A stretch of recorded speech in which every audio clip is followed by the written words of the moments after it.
Bapa kami yang di sorga, puji, hormat, dan syukur kami persembahkan padamu ya Tuhan, atas kesempatan yang Engkau berikan kepada kami, untuk kami dapat beribadah kepada Tuhan, dan kami sudah memuji Engkau Tuhan, dan saat ini kami rindu Tuhan berbicara kepada setiap kami, melalui pemberitaan firman-Mu. Kiranya Tuhan berkenan mengurapi baik hamba-Mu yang menyampaikan dan seluruh umat Tuhan yang mendengar. Dikaruniakan kepada kami roh yang sama, kemampuan yang sama untuk menjadi pelaku kebenaran itu sendiri. Berfirmanlah, kami telah siap mendengarkan-Mu. Dalam nama Yesus kami berdoa, kami mengucap syukur. Haleluya. Amin. Haleluya.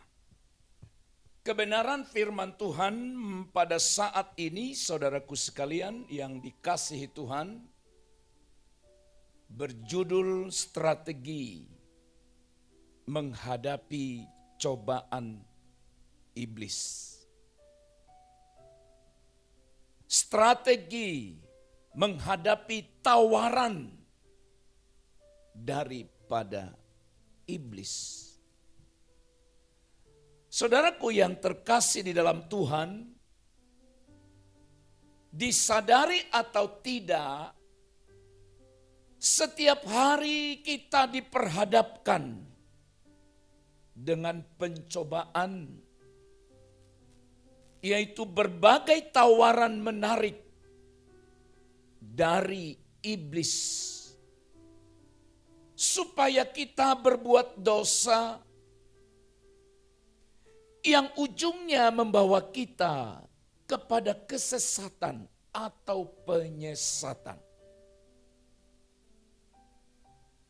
Saudaraku yang dikasihi oleh Tuhan, memang tawaran ini sulit untuk kita tanggulangi, sulit kita untuk menghindar, menolaknya, jika kita hanya mengandalkan kekuatan diri kita sendiri. Walaupun sesungguhnya melalui atau lewat pencobaan, seseorang dapat melatih imannya untuk menjadi kuat,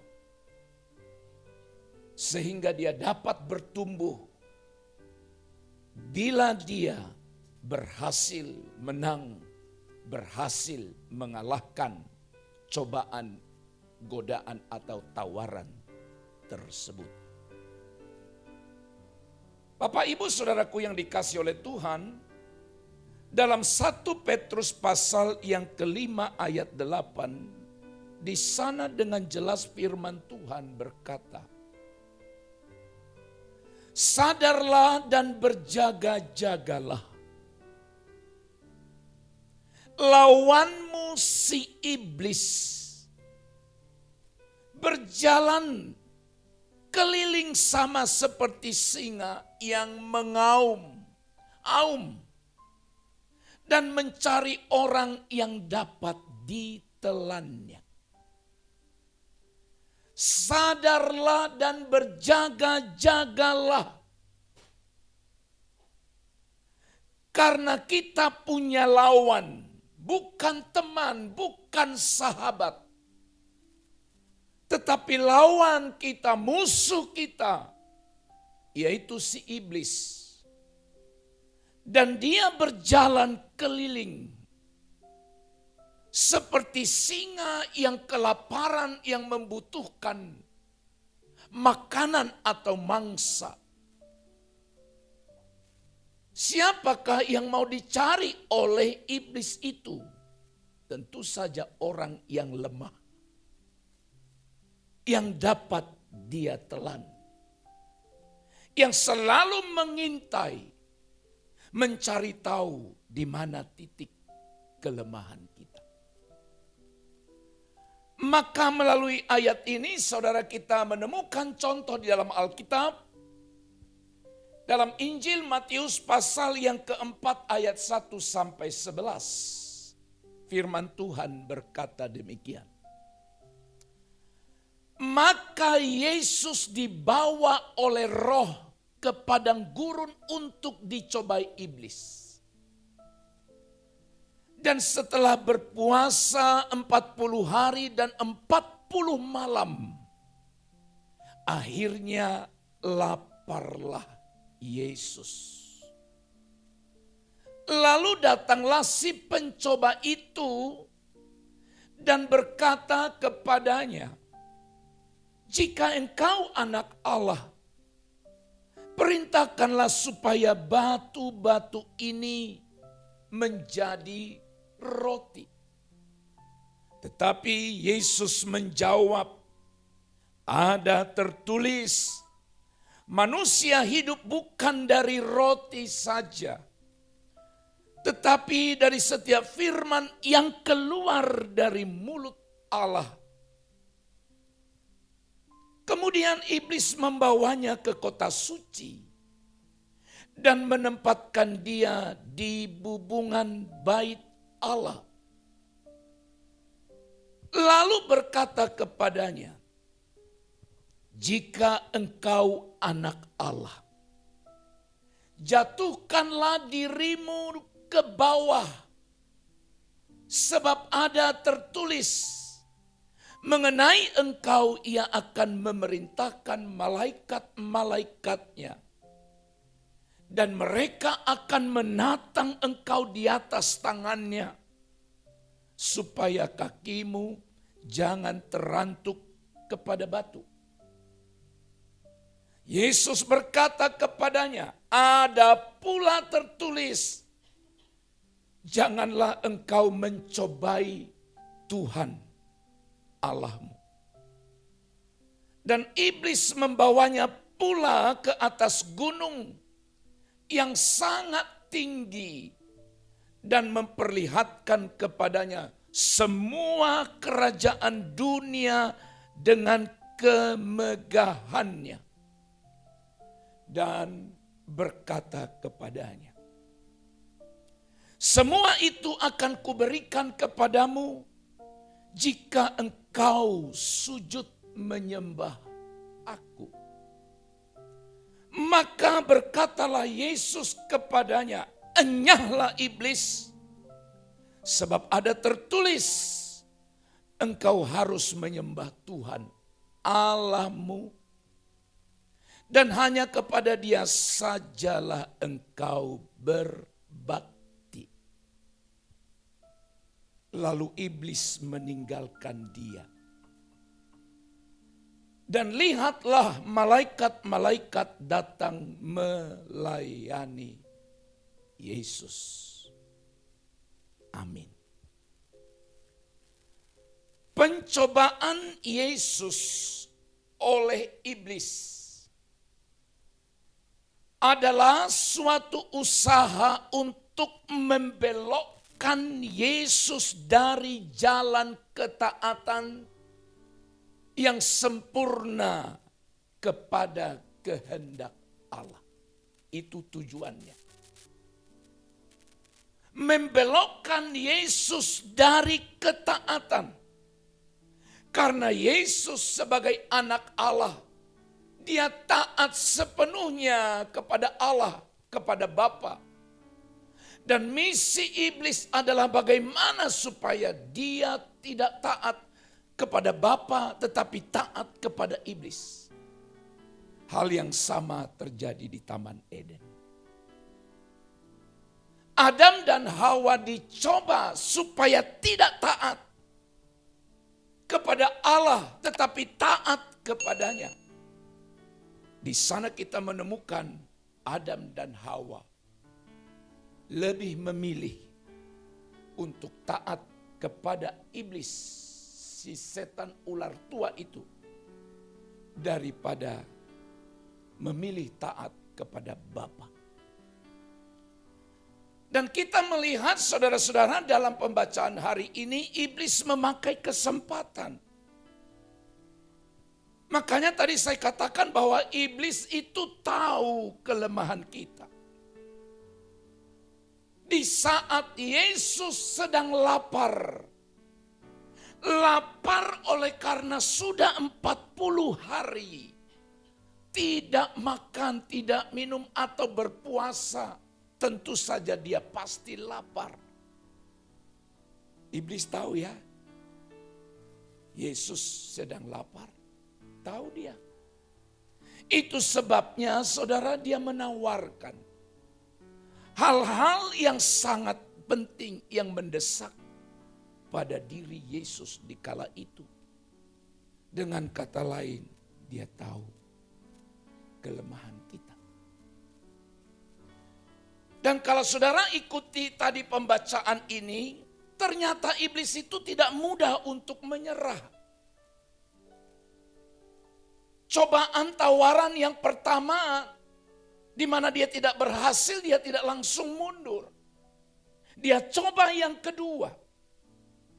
Tidak berhasil, dia coba lagi yang ketiga. Sampai akhirnya Yesus berkata, "Enyah."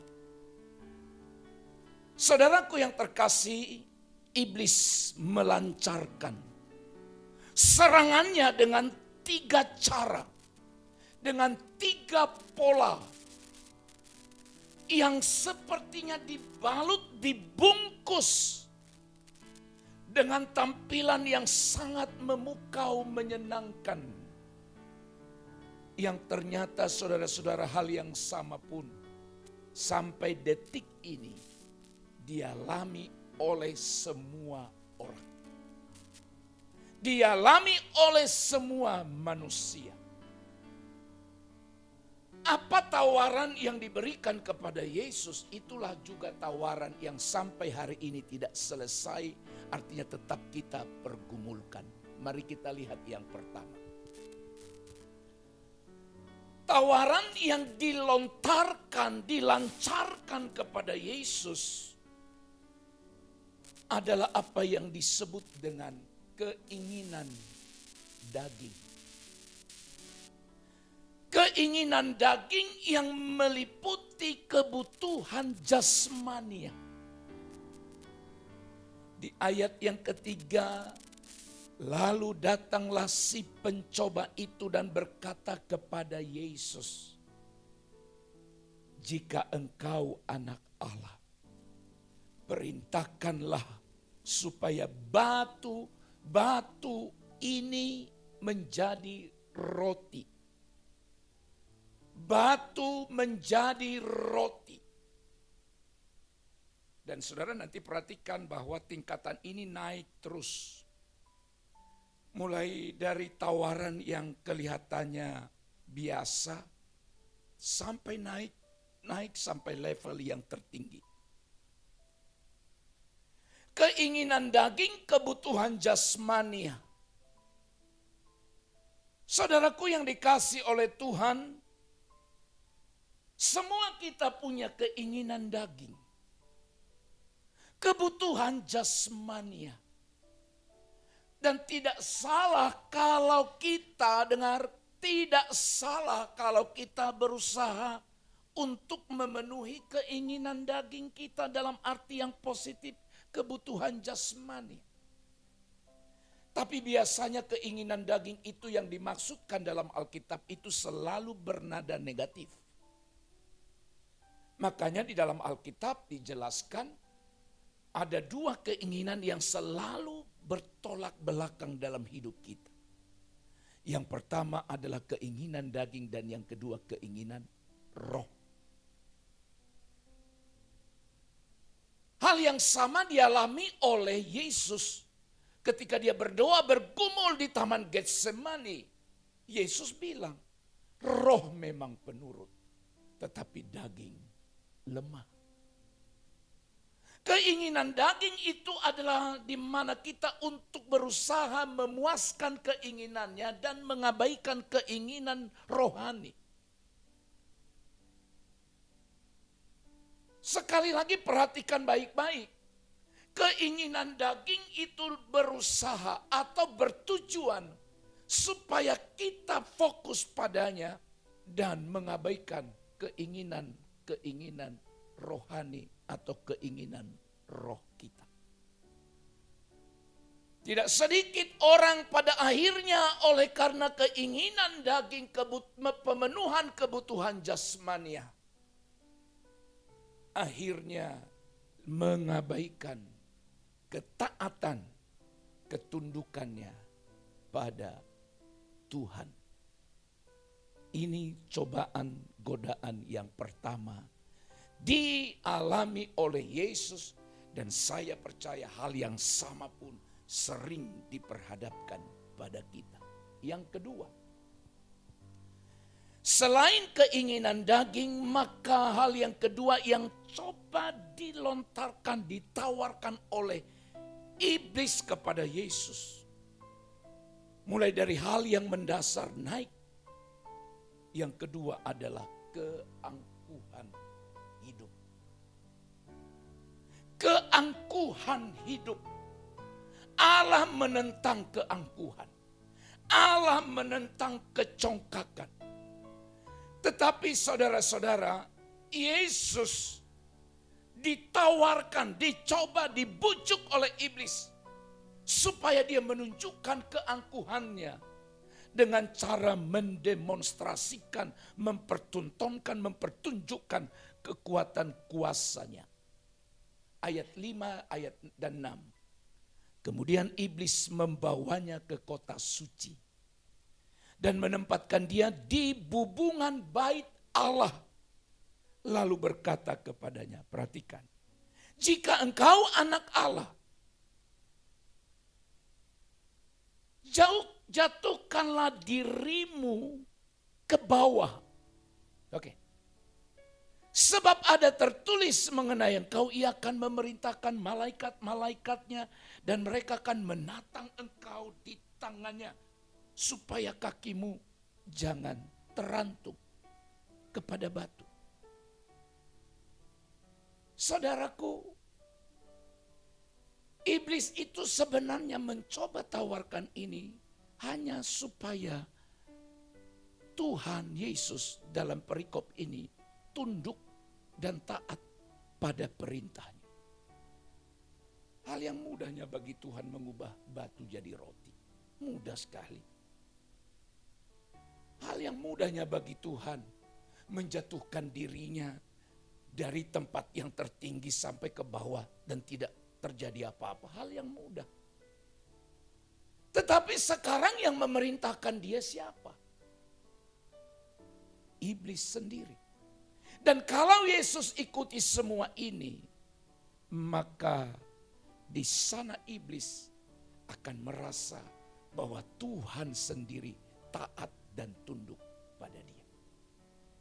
Padahal Alkitab berkata kita harus lebih taat dan tunduk kepada Allah daripada siapapun dan kepada apapun juga. Keangkuhan hidup, kesombongan. Saudaraku yang terkasih di dalam Tuhan, lewat cobaan tawaran yang kedua ini, kalau kita tidak ingat Tuhan, kita bisa jatuh kepada hal yang sama. Ada sesuatu yang ada pada kita yang orang lain tidak miliki, akhirnya kita sombong, angkuh. Akhirnya kita merasa diri lebih hebat, lebih mampu daripada yang lain. Dan itu dosa di hadapan Tuhan. Yesus menolak tawaran untuk mendemonstrasikan atau mempertontonkan, mempertunjukkan kekuasaan yang ada padanya. Yang ketiga, tawaran yang ketiga saudaraku, dari iblis kepada Yesus dan Yesus tidak mau. Baik yang pertama, yang kedua, sekarang yang ketiga. Keinginan mata. Iblis mau mencoba menawarkan kepemilikan keindahan dunia ini kepada Yesus. Coba lihat ayat 8 dan 9. Dan iblis membawanya pula ke atas gunung yang sangat tinggi. Kalau saudara perhatikan bukan masalah tempat ya, naik terus. Tadi waktu tawaran yang pertama mereka masih jumpa di dataran rendah. Itu ada batu, jadikan jadi roti. Yang kedua dinaikkan lebih tinggi. Kemana? Bubungan bait Allah. Bubungan bait Allah itu ya di atas atap paling tinggi. Atau dengan istilah sekarang ke menara gereja itu, dibawa ke situ lebih tinggi. Yang ketiga lebih tinggi lagi. Kemana dibawanya? Ke atas gunung. Dan perhatikan yang sangat tinggi. Dan memperlihatkan kepadanya semua kerajaan dunia dengan kemegahannya. Dan berkata kepada Yesus, semua itu akan kuberikan kepadamu. Lebih berbahaya jika engkau sujud menyembah aku. Bapak dan Ibu saudara, siapa di antara kita yang tidak ingin melihat sesuatu yang indah? Melihat pemandangan yang indah. Tetapi keinginan mata yang dimaksudkan adalah keinginan untuk memiliki sesuatu yang tidak boleh kita miliki. Keinginan mata adalah keinginan yang menawarkan kita untuk jatuh ke dalam dosa. Bapak, Ibu, saudara-saudara, dengarkan baik. Saudara dan saya akan dicoba mulai dari hal yang paling rendah. Naik. Tapi dengarkan, belajar dari Yesus. Dia tidak memenuhi satupun dari apa yang ditawarkan iblis. Pertanyaannya sangat penting hari ini. Bagaimana strategi Yesus menghadapi cobaan itu? Jawaban Yesus kepada 3 tawaran daripada iblis itu, saudara. Yang pertama, dia mengutip firman Tuhan. Simak baik. Mengutip firman Tuhan. Ayat 4 tadi dikatakan ada tertulis. Kemudian yang kedua, mengutip firman Tuhan dan sekaligus Yesus dengan tegas menyatakan siapa dirinya yang sesungguhnya, identitas pribadi Yesus. Di ayatnya yang ke-7 tadi Alkitab berkata, saudaraku sekalian, ada pula tertulis, janganlah engkau mencobai Tuhan Allahmu. Selain dia mengutip firman, dia beritahu apa yang harus dilakukan oleh iblis. Dan beritahu siapa dirinya, siapa Yesus sesungguhnya. Dia adalah Tuhan. Saudara, di awal khotbah ini tadi saya katakan tiap hari kita diperhadapkan dengan godaan. Lalu strategi kita menghadapi cobaan itu, miliki firman di dalam kehidupan kita. Sebab hanya karena firman yang ada pada kita lah maka kita akan mampu melawan setiap godaan, cobaan, tantangan untuk berdosa. Ketika ada tawaran bagi kita untuk berdosa, maka kita ingat firman Allah. Ketika ada tawaran bagi kita, sebutlah misalnya digoda, dicoba oleh iblis untuk mencuri, mengambil yang bukan milik kita. Maka kita ingat firman yang berkata jangan mencuri. Strategi, cara yang harus kita miliki adalah miliki firman. Dan ingat siapa diri kita. Diri kita adalah orang percaya yang sudah ditebus oleh darah Yesus. Karena dosa yang ada pada kita harus ditanggung oleh Yesus. Lalu ingatlah itu. Kalau hanya untuk kesenangan sesaat, lalu aku harus melanggar ketetapan Tuhan, di mana Dia sudah mati untuk saya. Itu menunjuk kepada identitas kita. Jadi ingatlah itu. Yang terakhir, dengan firman Tuhan, Yesus menghardik iblis dengan keras untuk menjauh dari dirinya. Di ayat yang ke-10 firman tadi berkata, enyahlah iblis. Sebab ada tertulis, engkau harus menyembah Tuhan Allahmu dan hanya kepada Dia sajalah engkau berbakti. Lawan, kalau Yesus berkata enyah, maka suatu saat juga saudara dan saya harus berkata kepada dia yang menggoda, mencoba kita untuk membelokkan ketaatan kita pada Tuhan dengan berkata, enyahlah iblis di dalam nama Yesus Kristus. Haleluya. Inilah strategi, cara yang diperbuat oleh Yesus, yaitu memiliki firman dalam kehidupan. Oleh sebab itu, bagaimana supaya kita menang? Miliki firman dalam kehidupan. Miliki firman.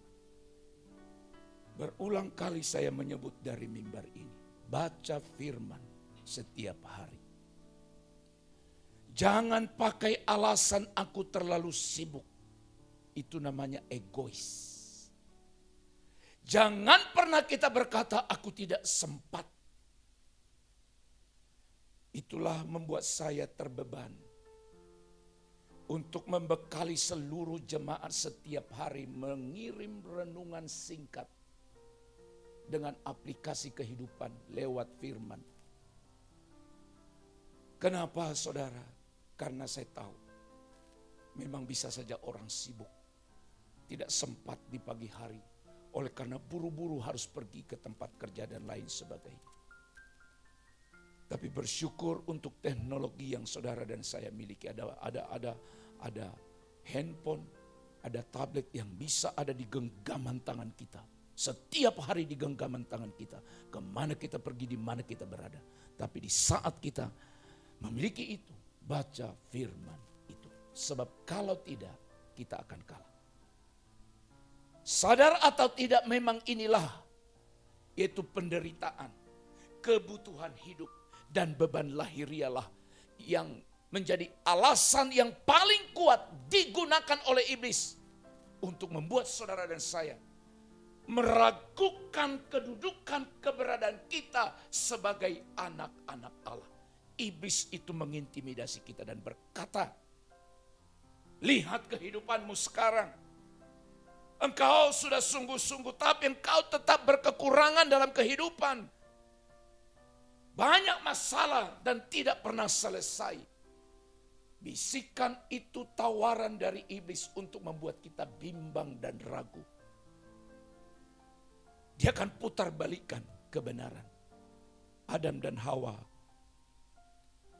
berhadapan dengan hal yang sama. Ketika Allah berkata, kalau kau makan, engkau akan mati. Iblis putar. Hawa, Adam, sesungguhnya bukan engkau mati. Kalau kau makan bukan mati, tapi kau menjadi apa? Sama dengan dia. Adam dan Hawa kaget.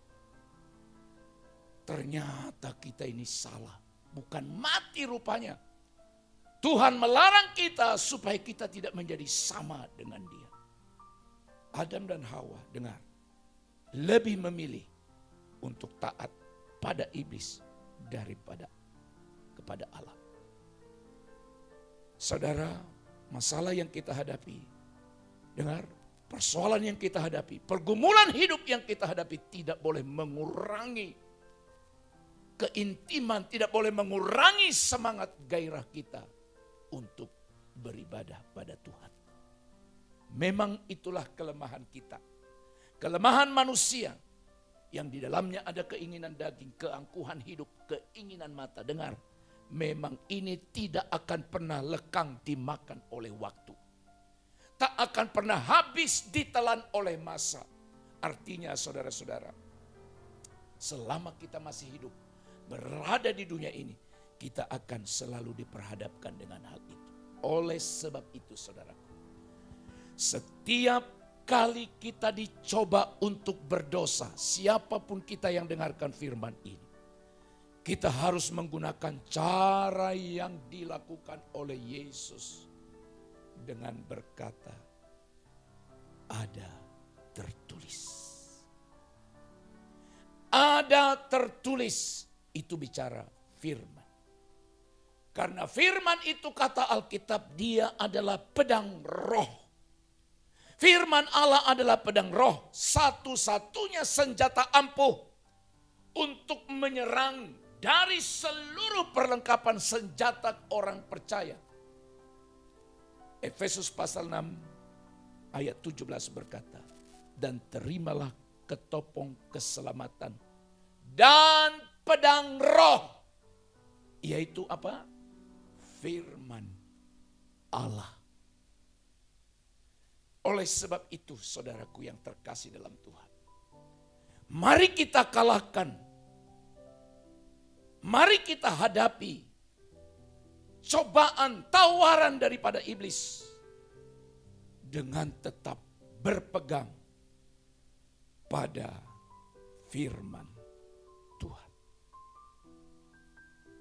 Pada firman Tuhan. Tetap percaya, paksa, latih diri kita untuk memiliki firman dalam hidup kita.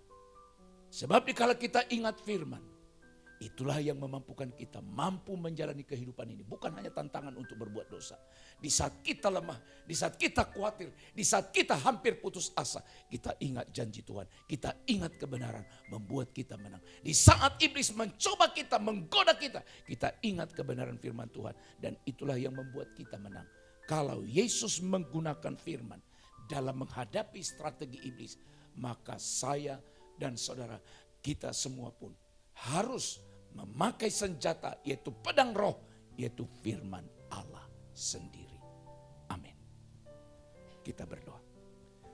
Terima kasih Bapa di sorga untuk kelengkapan yang Tuhan berikan kepada kami. Kami sudah diajar kebenaran firman-Mu. Sama seperti Yesus ketika dicoba iblis, maka Yesus menggunakan firman. Dia ingat, dia pakai senjata pedang roh, yaitu firman Allah sendiri. Tuhan tolong kami. Karena kami pun sadar setiap hari kami diperhadapkan dengan berbagai tantangan ini. Oleh sebab itu Tuhan, tolonglah kami. Supaya kami mampu menang dengan pedang roh yang kami miliki, firman Allah. Biar kami tetap mencintai firman-Mu, menyimpannya di dalam kehidupan kami, sehingga kami mampu berhadapan dengan tantangan hidup di dunia ini. Dalam nama Yesus kami berdoa, kami mengucap syukur. Haleluya. Amin.